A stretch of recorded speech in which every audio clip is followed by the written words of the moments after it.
Olá! Seja bem-vindo ao canal Ouvindo as Páginas, um canal feito com todo amor e carinho para quem gosta de livros e de boas histórias. Fique à vontade, aproveite mais um capítulo do nosso livro. Por favor, curta, compartilhe e se inscreva no canal.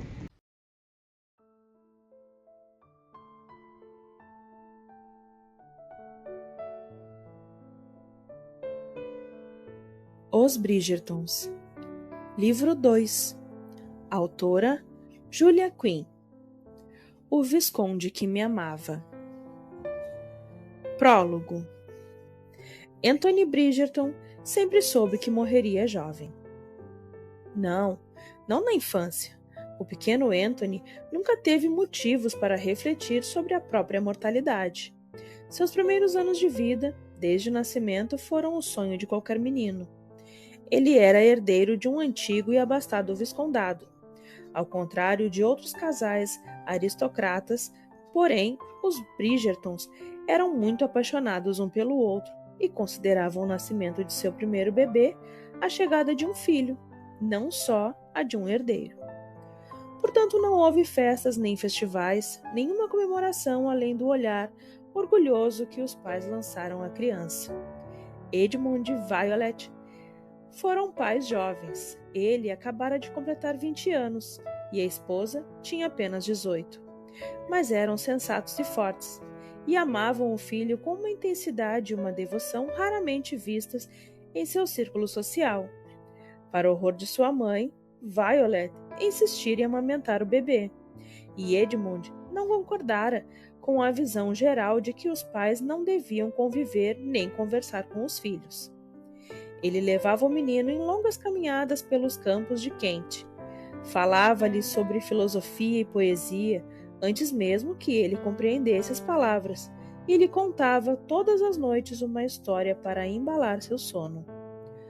Como o Visconde e a Viscondessa eram muito jovens e apaixonados, ninguém se surpreendeu quando apenas 2 anos depois do nascimento de Anthony, um irmãozinho mais novo, batizado com o nome de Benedict, juntou-se a ele. Edmund logo adaptou a rotina diária para levar os 2 filhos em suas caminhadas e passou uma semana metido nos estábulos trabalhando com o coureiro para criar uma mochila especial que mantivesse Anthony preso às suas costas enquanto o bebê Benedict ia em seus braços. Os 3 percorriam os campos e cruzavam riachos com o pai discorrendo sobre coisas maravilhosas. Flores perfeitas, céus azuis e límpidos, cavaleiros em armaduras reluzentes e donzelas em perigo. Violet costumava achar graça ao vê-los retornar com os cabelos revoltos pelo vento e queimados de sol, e ao ouvir Edmund dizer: "Viu? Aqui está a nossa donzela em perigo. Nós temos que salvá-la." Anthony se lançava nos braços da mãe, rindo ao jurar protegê-la do dragão que cuspiu fogo, e eles tinham visto a apenas 3 quilômetros da entrada que levava à aldeia. 3 quilômetros? Sussurrava Violet, com a voz mais horrorizada que era capaz de produzir. Minha nossa, o que será de mim sem esses 3 fortes para me proteger? Benedict é um bebê, observava Anthony.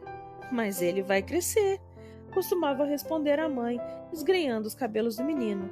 Assim como você, ainda vai crescer muito. Edmund sempre tratara os filhos com o mesmo afeto e devoção. Porém, tarde da noite, quando Anthony aninhava o relógio de bolso dos Bridgertons no peito, que Edmund recebera do próprio pai em seu 8º aniversário, lhe dera quando completara 8 anos, gostava de pensar que sua relação com ele era especial. Não que Edmund o amasse mais. Na época, os irmãos Bridgertons já eram 4. Colin e Daphne nasceram bem próximos um do outro, e Anthony sabia muito bem que todos eram muito amados. Não, Anthony gostava de pensar que sua relação com o pai era especial simplesmente porque ele o conhecia havia mais tempo. Afinal, por mais que Benedict conhecesse o pai, Anthony sempre teria 2 anos a mais que ele, e 6 a mais que Colin.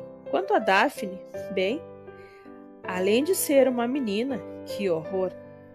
Ela conhecia o pai 8 anos inteirinhos a menos que ele, e como Anthony gostava de lembrar, seria sempre assim. Edmund Bridgerton era simplesmente o centro do universo do filho.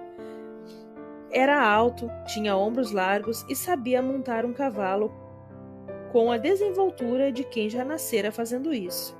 Sempre sabia as respostas das perguntas de aritmética, mesmo quando nem o tutor era capaz de chegar ao resultado. Não via razão para os filhos não terem uma casa na árvore, e construiu uma. E sua gargalhada era a mais calorosa que existia. Ele ensinou Anthony a cavalgar, a atirar, a nadar, levou-o pessoalmente no colégio Eton, em vez de enviá-lo em uma carruagem com criados, como a maioria dos pais fazia. E ao ver o rapaz lançar um olhar nervoso à escola, que se tornaria seu novo lar, teve uma conversa em particular com ele e lhe prometeu que tudo ficaria bem. E ficou. Anthony nunca duvidou disso, afinal, seu pai nunca mentira para ele. O garoto amava a mãe, faria qualquer coisa para mantê-la em segurança e feliz, mas ao crescer, tudo o que fazia, cada realização, cada objetivo, cada sonho e esperança era dedicado ao pai. E então, um dia, isso mudou. Era engraçado, refletiu mais tarde, como a vida de alguém podia mudar num único instante. Como tudo podia ser de um jeito, num minuto, e no seguinte simplesmente se transformar em algo diferente. Aconteceu quando Anthony tinha 18 anos e fora passar as férias de verão em casa. Estava se preparando para o primeiro ano em Oxford. Frequentaria a mesma faculdade do pai e sua vida era tão maravilhosa quanto de qualquer rapaz aos 18 anos. Havia descoberto as mulheres e talvez, melhor ainda, sido descoberto por elas. Os pais ainda se reproduziam animadamente, somando Eloise, Francesca e Gregory à família. E Anthony fazia o possível para não revirar os olhos ao passar pela mãe no corredor, grávida do 8º bebê. Era um pouco inconveniente, na opinião dele, dar à luz naquela idade, mas o rapaz guardava as opiniões para si. Quem era ele para duvidar da sabedoria de Edmund? Talvez também ainda quisesse mais filhos na avançada idade de 38 anos. Foi em um fim de tarde que Anthony soube. Estava retornando de uma longa e agitada cavalgada com Benedict e havia acabado de passar pela porta da frente de Aubrey Hall, o lar ancestral dos Bridgertons, quando viu a irmã de 10 anos sentada no chão. Benedict ainda estava no estábulo por causa de uma aposta ridícula que exigia que o perdedor escovasse os 2 cavalos. Anthony parou abruptamente ao ver Daphne. Se era estranho vê-la sentada no chão do salão principal, era mais esquisito ainda fraglara chorando. Ela nunca chorava. Daphne? Chamou ele, hesitante, ainda jovem demais para saber o que fazer ao ver uma mulher em prantos e imaginando se algum dia saberia. O que foi? No entanto, antes que pudesse terminar a pergunta, a menina ergueu a cabeça e a profunda tristeza naqueles grandes olhos castanhos atravessou-o como uma faca. Ele recuou alguns passos, sabendo que algo estava muito errado. — É o papai! Murmurou a menina. — Ele morreu! Por um momento, Anthony teve certeza de que ouvira mal. O pai não podia estar morto. Outras pessoas morriam jovens, como o tio Hugo, mas ele era pequeno e frágil. Bem, ao menos menor e mais frágil que Edmund. — Você está enganada, disse a Daphne. — Tem que estar enganada. Ela balançou a cabeça. — Foi Eloise que me disse. Ele estava... Anthony sabia que não devia sacudir a irmã enquanto ela soluçava, mas não pôde evitar. — Ela quem, Daphne? — Uma abelha, sussurrou a menina. — Ele foi picado por uma abelha. Por um momento, Anthony não pôde fazer nada além de fitá-la.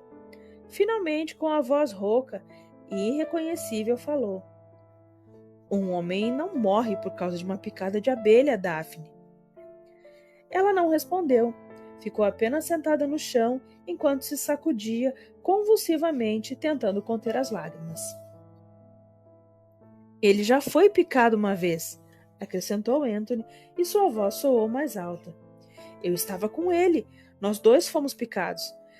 Passamos por uma colmeia e uma abelha me picou no ombro. Sem se dar conta, ergueu a mão e tocou o local atingido tantos anos antes. Acrescentou no murmúrio. E outra o picou no braço. Daphne encarou com uma expressão assustada. Ele ficou bem, insistiu Anthony.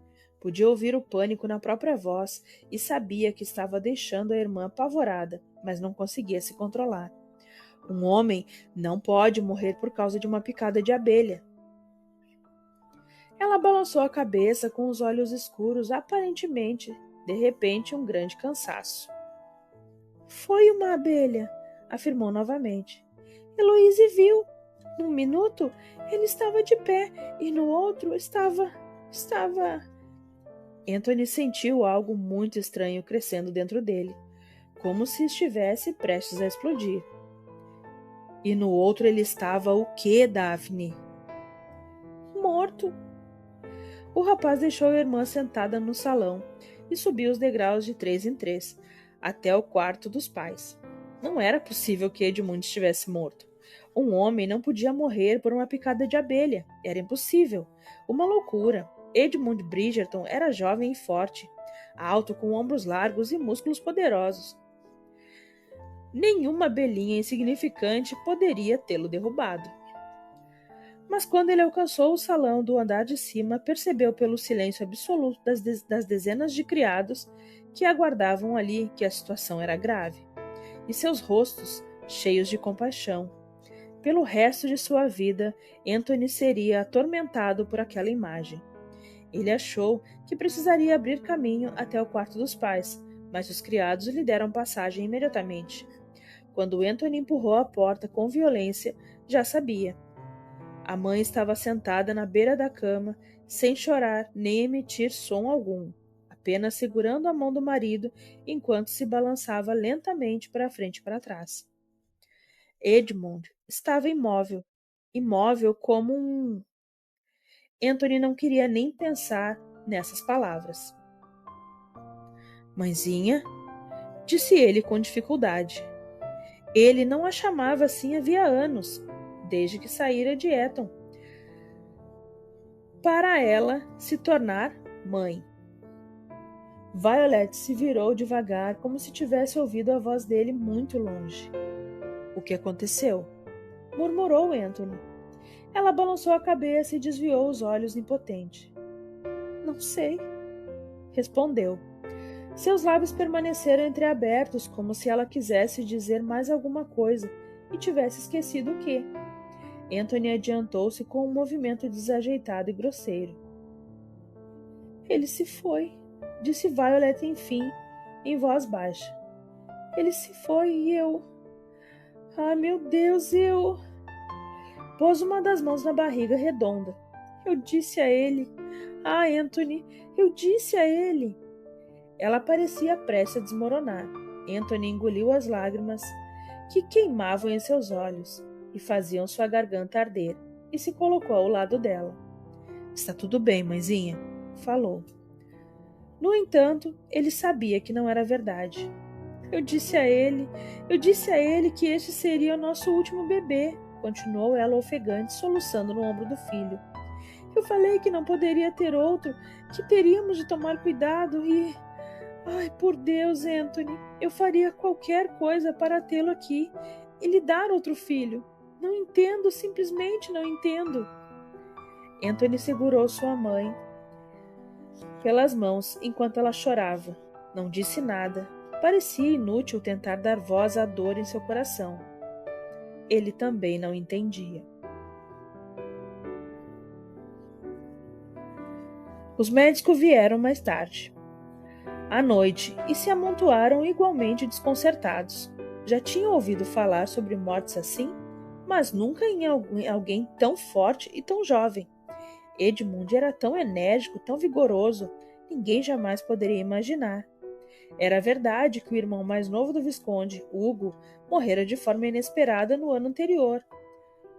Mas não se podia dizer que esse tipo de coisa era necessariamente algum mal de família. Além disso, embora Hugo tivesse morrido sozinho, ao ar livre, ninguém notara nenhuma picada de abelha em sua pele. De qualquer forma, não procuraram por uma. Ninguém poderia ter previsto aquilo. Continuavam a repetir os médicos, até que Anthony sentiu vontade de estrangular todos eles. Finalmente pediu que fossem embora e pôs a mãe na cama. Instalou-a em um quarto desocupado, porque Violet ficara muito agitada ao pensar em ficar na cama que dividira durante tantos anos com o marido. Anthony também não conseguiu pôr os 6 irmãos para dormir, dizendo-lhes que eles conversariam pela manhã, que tudo ficaria bem e que ele tomaria conta de todos, tal como o pai teria desejado. Então foi até os aposentos em que o corpo de Edmund se encontrava e olhou para ele demoradamente. Fitou-o durante horas, quase sem piscar. E ao deixar o pai, saiu com uma nova visão da vida e uma nova consciência sobre a própria mortalidade. Edmund Bridgerton faleceu aos 38 anos. E Anthony simplesmente não poderia imaginar-se superando o pai de forma alguma, nem mesmo em idade. O Visconde que me amava. Capítulo 1.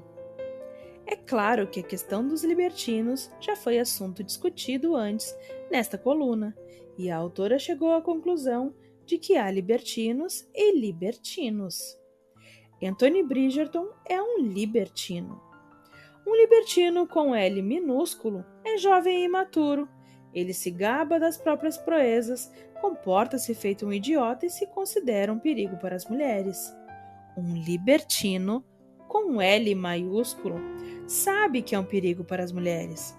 Não se gaba das próprias proezas, pois não precisa. Sabe que homens e mulheres cochicharão a seu respeito e, na verdade, preferiria que não fizessem isso. Ele sabe quem é e o que fez. Relatos detalhados são, em sua opinião, redundantes. Não se comporta como um idiota pela simples razão de não ser um. Não mais do que se espera de um homem. Tem pouca paciência para as fraquezas da sociedade e, para ser sincera, na maior parte das vezes, esta autora não pode culpá-lo. E se isso não descreve a perfeição do Visconde Bridgerton, sem dúvida o solteiro mais cobiçado da temporada, esta autora aposentará a pena imediatamente. A única pergunta é: será o ano de 1814 aquele no qual ele enfim sucumbirá à encantadora felicidade do matrimônio? Esta autora acredita que não. Crônicas da Sociedade de Lady Westleton, 20 de abril de 1814. Não acredito, falou Kate Sheffield, dirigindo-se ao aposento. Que ela está escrevendo mais uma vez sobre o Visconde Bridgerton. Edwina, sua meia-irmã, 4 anos mais nova, ergueu os olhos para por trás do jornal. Como você sabe? Você está rindo feito louca? Edwina gargalhou, balançando o sofá de damasco azul em que ambas se sentavam. Viu? Falou Kate, cutucando-a no braço. Você sempre ri quando ela escreve sobre algum solteirão censurável. Kate, porém, estava sorrindo. Não havia nada que gostasse mais do que provocar a irmã. Com delicadeza, é claro. Mary Sheffield, mãe de Edwina e madrasta de Kate, havia quase 18 anos, ergueu os olhos do bordado e ajeitou os óculos. De que as duas estão rindo? Kate ficou agitada porque Lady Westleton escreveu sobre aquele visconde libertino de novo, explicou Edwina. Não fiquei agitada, respondeu Kate, embora ninguém estivesse prestando atenção. Bridgerton? Perguntou Mary distraída. Edwina assentiu. Sim. Ela sempre escreve sobre ele. Acho que ela apenas gosta de escrever sobre libertinos, comentou Edwina. É claro, retrucou Kate. Se escrevesse sobre pessoas chatas, ninguém iria comprar o jornal. Isso não é verdade, replicou Edwina. Na semana passada, ela escreveu sobre nós, e Deus sabe que não somos pessoas mais interessantes de Londres. Kate sorriu da ingenuidade da irmã. Kate e Mary poderiam não ser as pessoas mais interessantes de Londres, mas Edwina, com cabelos louros e olhos azul claro impactantes, já estava sendo chamada de a incomparável de 1814. Kate, por outro lado, com cabelos e olhos castanhos e comuns, era conhecida como a irmã mais velha da Incomparável. Kate imaginava que podia haver apelidos piores. Pelo menos ninguém ainda se referia a ela como a irmã solteirona da Incomparável, o que estava mais próximo da verdade do que qualquer membro da família Sheffield gostaria de admitir. Aos 20 anos, quase 21 na verdade, Kate estava um pouquinho velha demais para aproveitar sua primeira temporada em Londres. Mas não havia opção. Os Sheffields não tinham sido ricos nem quando o pai de Kate era vivo. E desde que ele falecera 5 anos antes, a família fora forçada a economizar com mais afinco ainda. Sem dúvida, não havia motivos para irem para um abrigo, mas deviam se preocupar com cada penim e contar cada libra. Com as dificuldades financeiras, os Sheffields só podiam arcar com uma ida a Londres, alugar uma casa e uma carruagem e contratar um número mínimo de criados para a temporada. Era dispendioso. Não poderiam gastar tamanha quantia 2 vezes. Na verdade, foi preciso economizar durante 5 anos inteiros para pagar a viagem. E se as garotas não conseguissem bons casamentos, bem, ninguém iria mandá-las para a prisão, mas elas seriam obrigadas a levar uma vida tranquila de pobreza digna em alguma encantadora casinha de Somerset. Portanto, as duas jovens se viram forçadas a debutar na sociedade no mesmo ano. Ficara decidido que a época mais sensata seria assim que Edwina completasse 17 anos e Kate estivesse para fazer 21. Mary preferiria ter esperado até que a mais nova chegasse aos 18 anos e estivesse um pouco mais madura. Mas aí, a mais velha teria 22. E céus, quem iria querer se casar com ela? Kate deu um sorriso sem graça. Ela nem mesmo queria participar da temporada. Sempre soubera que não era o tipo que chamava a atenção da alta sociedade.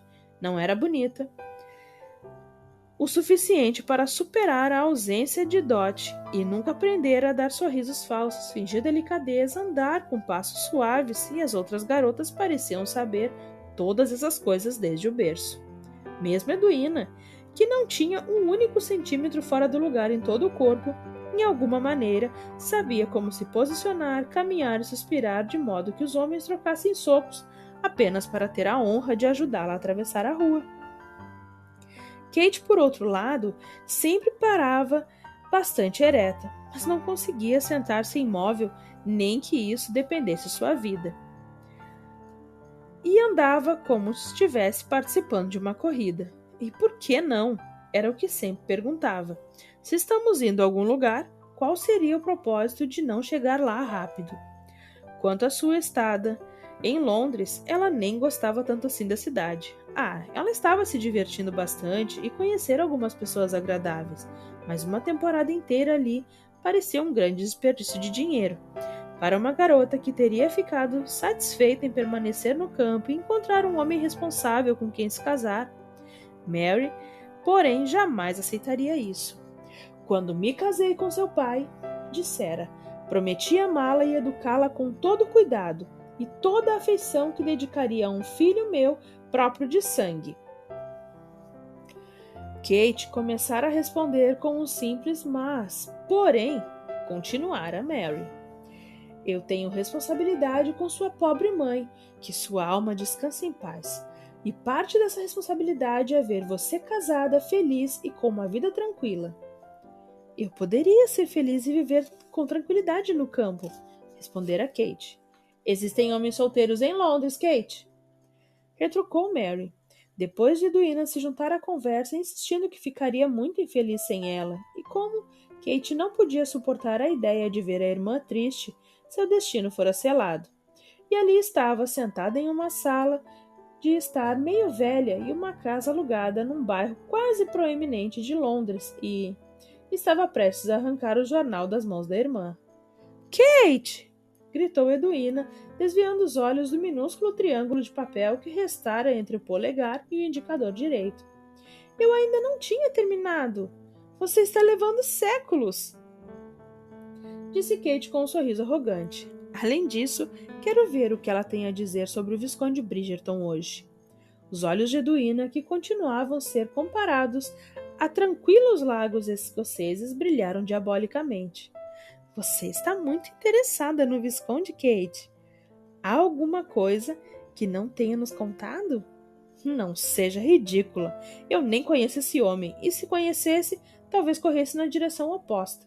Ele é o tipo de homem que nós duas deveríamos evitar a qualquer custo. Deve ser capaz de seduzir até um iceberg. Kate! Exclamou Mary. Ela fez uma careta. Esquecera que sua madrasta estava ali. Bem, é verdade, acrescentou.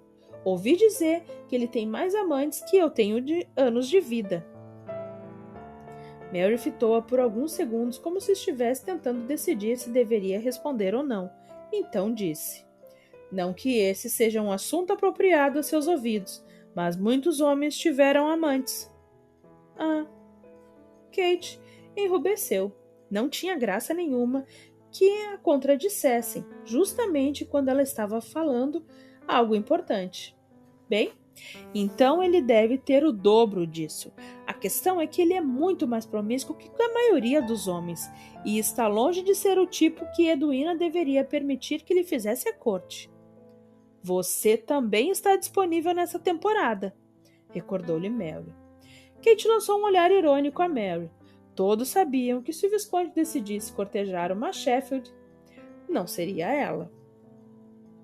Não acredito que haja algo no artigo que vá mudar sua opinião, falou Edwina, dando de ombros ao mesmo tempo em que se inclinava na direção de Kate para ter uma visão melhor do jornal. Ela não diz muita coisa a respeito dele, na verdade. É mais um tratado sobre os libertinos. Kate passou os olhos pelo texto. Resmungou, usando sua melhor expressão de desprezo. Aposto que ela tem razão. É muito improvável que ele não cumpra seu papel este ano. Você sempre acha que Lady Westerton está certa, murmurou Mary com um sorriso. E em geral ela está, respondeu Kate. A senhora precisa admitir que para uma colunista de fofocas ela demonstra um impressionante bom senso.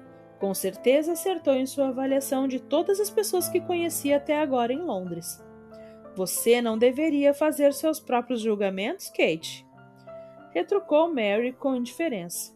É uma vergonha basear suas opiniões em uma coluna de fofocas. Kate sabia que a madrasta estava certa, mas não queria admitir, portanto simplesmente emitiu outro e voltou a atenção para o jornal em suas mãos. Sem dúvida, Westerton era a leitura mais interessante de toda Londres. Kate não sabia com exatidão quando se iniciara a coluna de fofocas. Ouvira dizer que no ano anterior.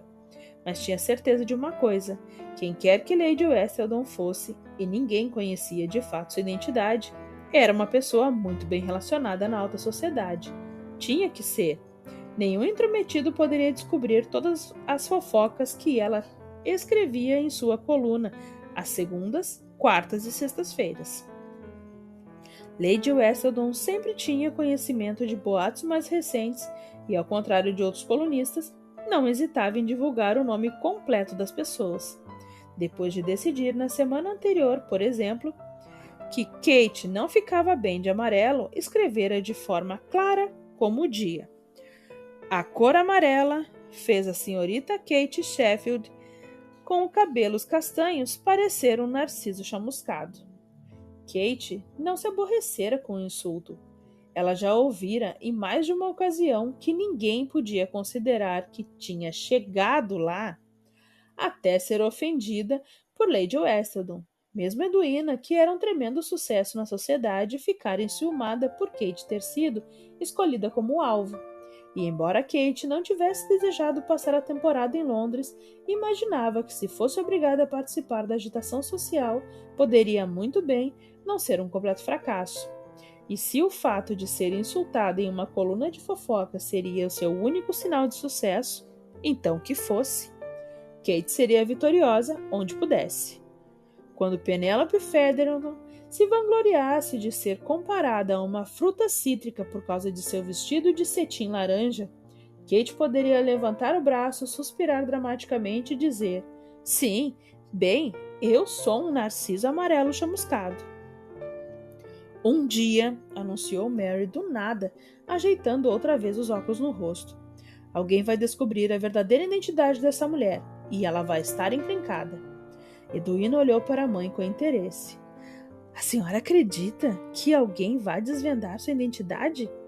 Ela consegue manter isso em segredo há mais de um ano. Não importa. Nada é tão importante assim. Pode permanecer secreto para sempre, retrucou Mary.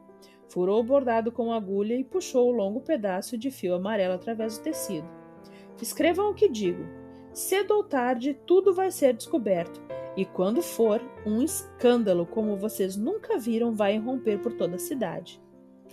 Bem, se eu soubesse quem ela é, anunciou Kate virando a página do jornal. Acho que a consideraria a minha melhor amiga. Ela é diabolicamente divertida e não importa o que digam, está quase sempre certa. Nesse momento, Newton, o cão Cord, um pouco acima do peso de Kate, entrou trotando na sala. Esse cachorro não deveria estar lá fora? Indagou Mary. Em seguida, gritou o nome de Kate, quando o cão se ajeitou a seus pés e arfou como se esperasse um beijo. Newton, vem aqui agora, ordenou Kate. O cão lançou um olhar ansioso para Mary, depois andou gingando até Kate, pulou no sofá e pousou as patas dianteiras em seu colo.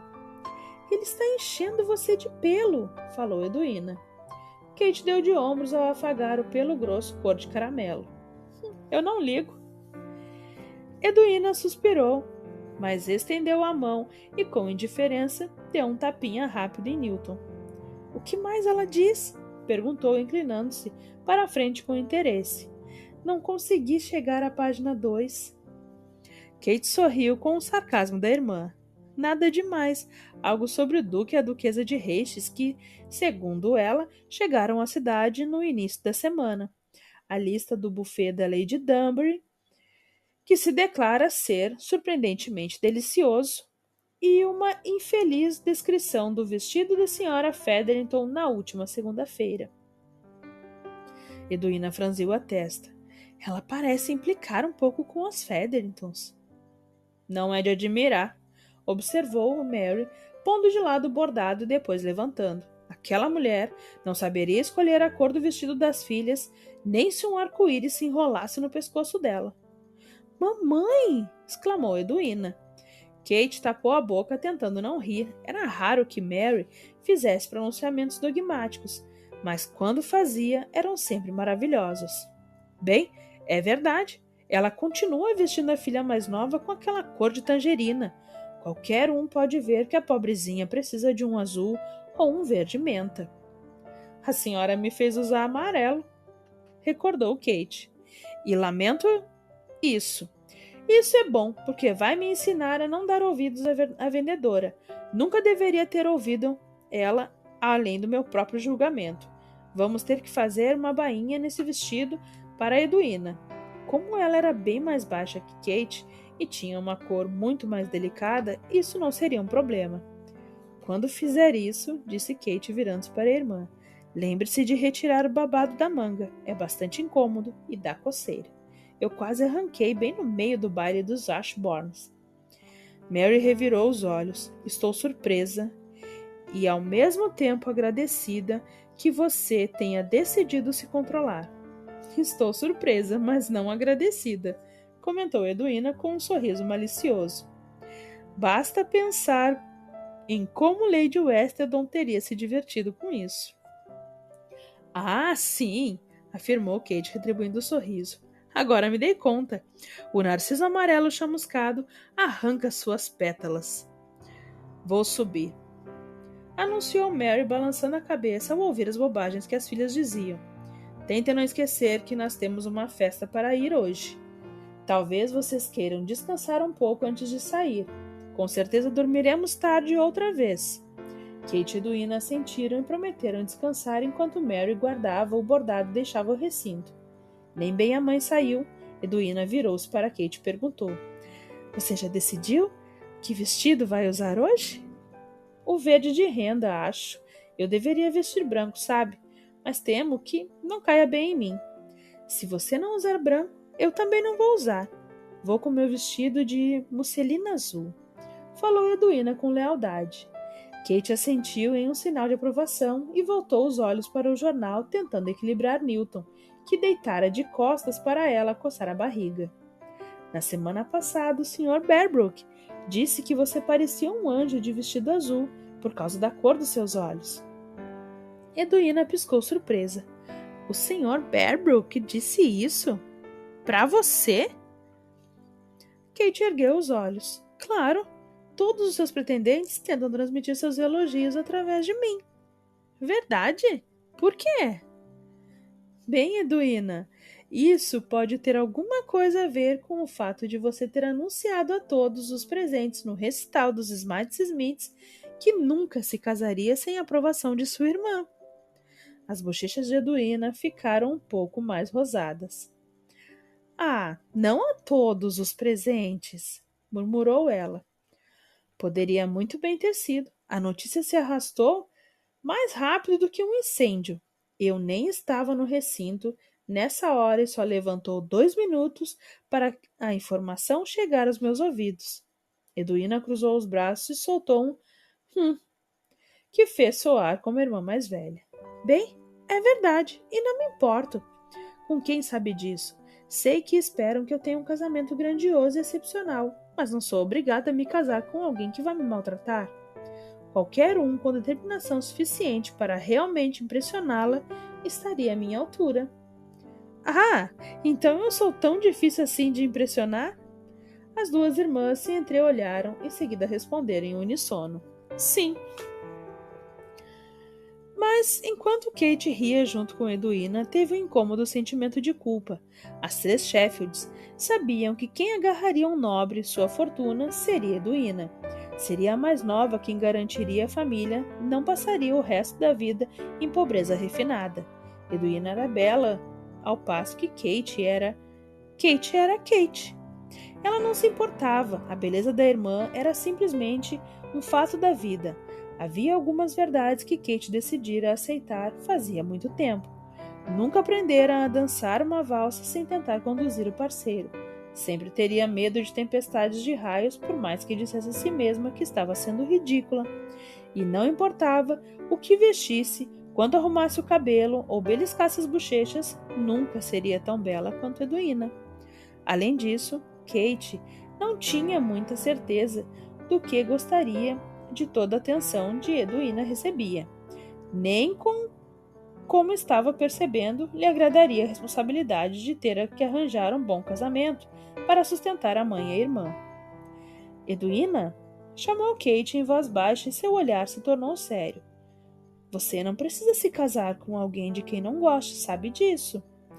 Edwina sentiu, parecendo de repente que ia chorar. Se decidir que não há um único solteiro em Londres bom o bastante para você, que seja. Voltaremos para Somerset e faremos companhia uma a outra. Não há ninguém de quem eu goste mais, de qualquer forma. Nem eu, murmurou Edwina. E se você encontrar um homem que a faça se apaixonar perdidamente, então Mary e eu ficaremos muito felizes. Você também não deve se preocupar em nos deixar. Aproveitaremos a companhia uma da outra. Você também poderia encontrar alguém com quem casar, observou Edwina. Kate contorceu os lábios num sorriso. Poderia, permitiu-se dizer, sabendo que provavelmente não era verdade. Ela não queria continuar solteira por toda a vida, mas duvidava que fosse encontrar um marido em Londres. Talvez um de seus admiradores se apaixone por mim, e ao perceber que você é inalcançável. Provocou. Edwina bateu nela com a almofada. Ah, não seja tola! E eu não sou, protestou Kate. E não era. Para falar a verdade, essa lhe parecia a chance mais provável de conseguir um marido na cidade. Você sabe com que tipo de homem eu queria me casar? Indagou Edwina, com os olhos subitamente sonhadores. Kate balançou a cabeça. Com um erudito. Um erudito? Um erudito, respondeu Edwina com firmeza. Kate pigarreou. Não tenho certeza que vai encontrar muitos deles na cidade durante a temporada. Eu sei. Edwina deixou escapar um suspiro baixo. Mas a verdade é que eu gosto bastante de ler e você sabe disso. Ainda que eu não deva dizer em público, prefiro passar o dia na biblioteca a ficar perambulando pelo Hyde Park. Acredito que deveria desfrutar a vida com um homem que gostasse tanto quanto eu de pesquisas literárias. Certo? A mente de Kate trabalhava de forma frenética. Também não era provável que Edwina encontrasse um erudito em Somerset. Sabe, Edwina, pode ser difícil achar um autêntico erudito fora das cidades universitárias. Talvez você tenha que arranjar com um homem que goste de ler, de aprender tanto quanto você. Não haveria problema, falou Edwina alegremente. Eu ficaria muito satisfeita com um erudito amador. Kate soltou um suspiro aliviada. Sem dúvidas, elas conseguiriam encontrar alguém em Londres que gostasse de ler. E sabe de uma coisa? Acrescentou Edwina. Não podemos julgar as pessoas pelas aparências. Todos são eruditos amadores. A própria Lady Westleton vive dizendo que, no fundo, até o Visconde Bridgerton poderia ser um erudito. Morda a língua, Edwina. Não vai ter nada com o Visconde Bridgerton. Todos sabem que ele é o pior tipo de libertino. Na verdade, ele é o pior libertino de todos, ponto final. Em toda Londres, no país inteiro. Eu sei. Estava apenas usando-o como exemplo. Além disso, não é provável que ele escolha uma noiva este ano, de qualquer forma. Lady Westleton disse isso e você mesma afirmou que ela sempre, ou quase sempre, está certa. Kate deu um tapinha no braço da irmã. Não se preocupe. Nós encontraremos um marido adequado para você. Mas não, o Visconde Bridgerton. Naquele exato momento, o tema da conversa das duas estava relaxando no White's, com 2 dos 3 irmãos mais novos, desfrutando de uma bebida no fim da tarde. Anthony Bridgerton recostou-se à cadeira de couro, fitou o uísque com uma expressão pensativa enquanto girava o copo e em seguida anunciou. Estou pensando em me casar. Benedict Bridgerton, que estava praticando o hábito que a mãe detestava, inclinar a cadeira para trás, começou a cair. Colin engasgou.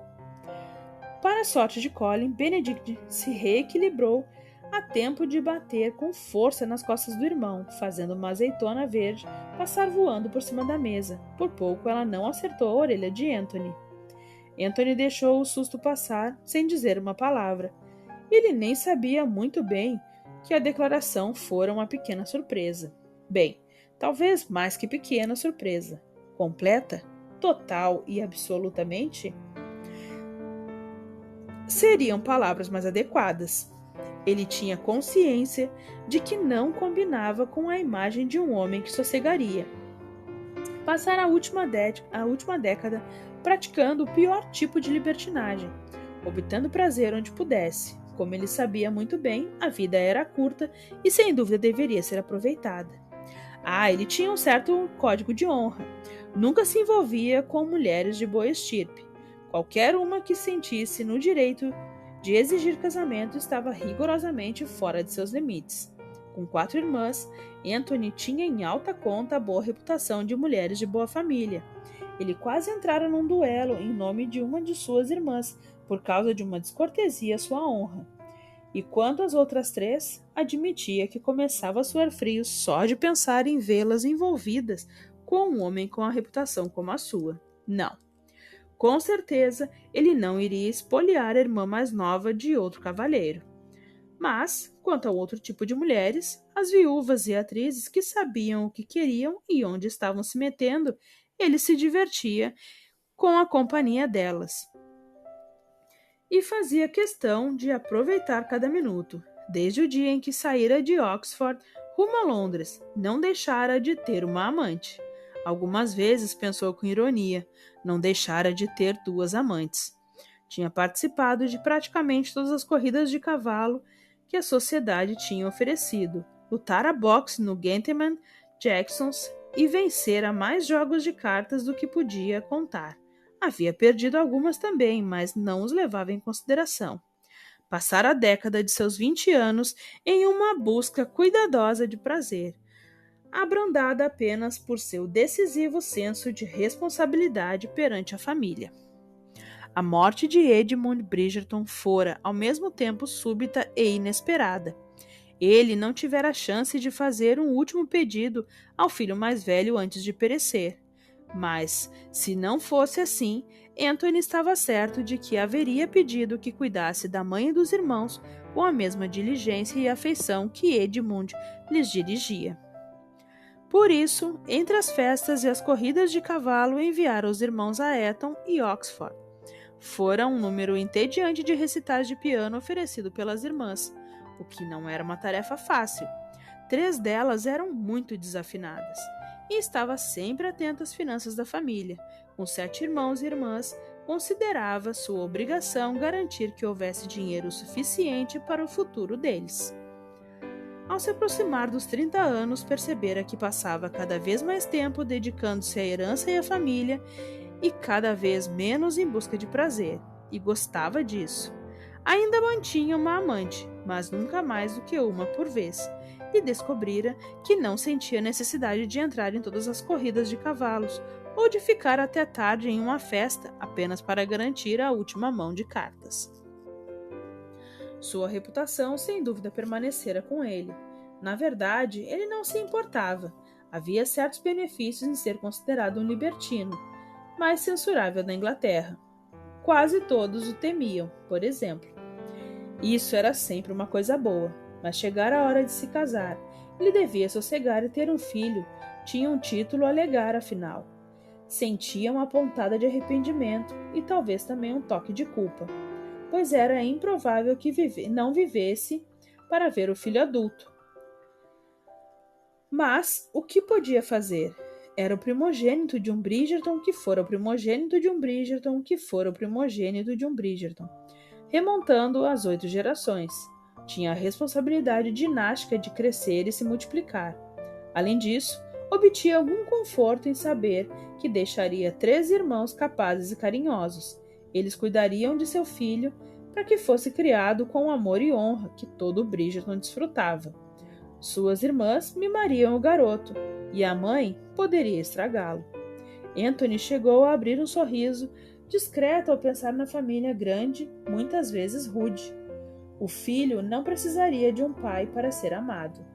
E qualquer criança que ele gerasse, bem, provavelmente não se lembraria dele depois que morresse.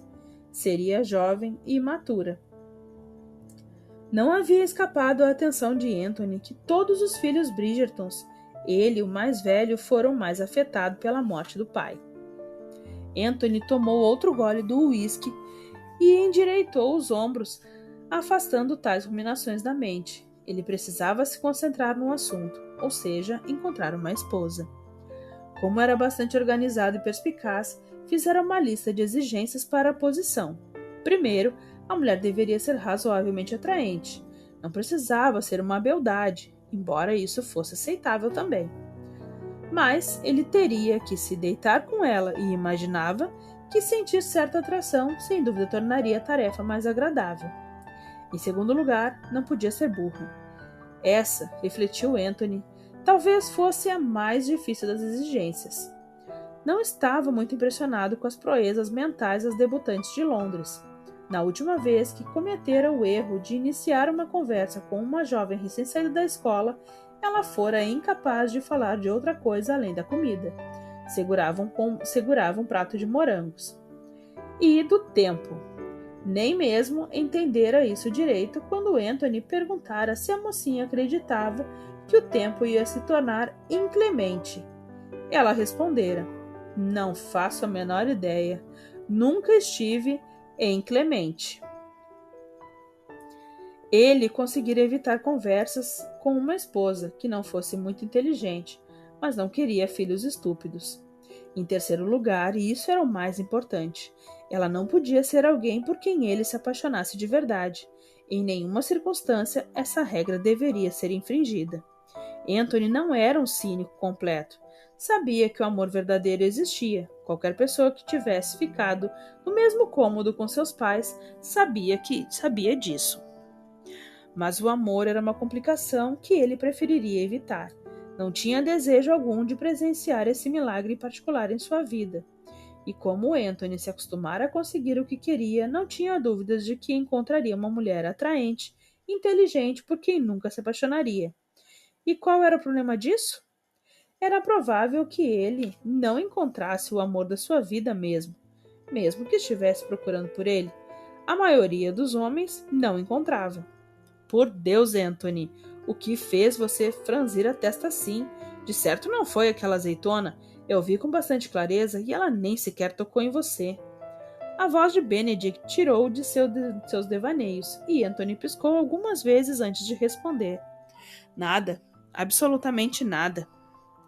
Claro que ele não compartilhara seus pensamentos sobre a própria mortalidade com mais ninguém, nem com os irmãos. Não era o tipo de coisa que se quer anunciar. Ora, se alguém se aproximasse dele e lhe dissesse a mesma coisa, era quase certo que ele a dispensaria, a pessoa rindo. No entanto, ninguém mais sabia a profundidade da ligação que tinha com o pai, e ninguém poderia compreender o modo como Anthony sentia no fundo de seu coração, como simplesmente sabia que não poderia viver mais que ele. Edmund fora tudo para ele. Sempre aspirara a ser um homem tão grande quanto o pai, sabendo que isso era improvável, embora continuasse tentando. Alcançar mais do que Edmund alcançara, de qualquer forma, era simplesmente impossível. O pai de Anthony era, em poucas palavras, o maior homem que ele conhecera. Achar que poderia ser melhor que isso era muita pretensão. Algo lhe acontecera na noite da morte de Edmund, quando permanecera no quarto dos pais com o corpo, apenas sentado lá, horas a fio, observando-o, tentando com toda a força recordar cada momento que eles haviam passado juntos. Seria tão fácil esquecer as pequenas coisas, como Edmund apertava seus braços sempre que ele precisava ser encorajado, por exemplo, ou como ele sabia recitar inteira, de cor, Signo More, de Balthazar, música da peça Muito Barulho por Nada, de Shakespeare. Não porque considerasse particularmente significativa, mas apenas porque gostava dela. Quando Anthony enfim saíra do quarto, os primeiros raios da aurora feriram uma coleção de cor-de-rosa ao céu, e ele, por alguma razão, sabia que seus dias estavam contados, do mesmo modo que os de Edmund estiveram. Diga logo, falou Benedict, interrompendo suas divagações mais uma vez. Não vou lhe oferecer um centavo por seus pensamentos, pois sei que eles não valem tanto. Mas em que você está pensando? De repente, Anthony sentou-se muito ereto, determinado a se concentrar de novo na questão que o incomodava. Afinal, ele tinha que escolher uma noiva, e isso, de certo, era uma questão séria. Quem é considerado o diamante da temporada? Indagou. Os irmãos fizeram uma pausa para pensar, e então Colin respondeu. Edwina Sheffield. Com certeza você já a viu. Bem pequena, com cabelos louros, olhos azuis. Em geral, você pode avistá-la perto do rebanho de admiradores que a segue por aí. Anthony ignorou a tentativa do irmão para o humor sarcástico. Ela tem um cérebro? Colin piscou, como se a pergunta sobre uma mulher com um cérebro nunca tivesse lhe ocorrido. Sim, acho que sim. Uma vez eu a ouvi conversando sobre mitologia com Middletorp, e pareceu que ela sabia do que estava falando. Ótimo, retrucou Anthony, apoiando o copo de uísque na mesa com um bate surdo. Então, Vou me casar com ela. Por favor, curta, compartilhe e se inscreva no canal.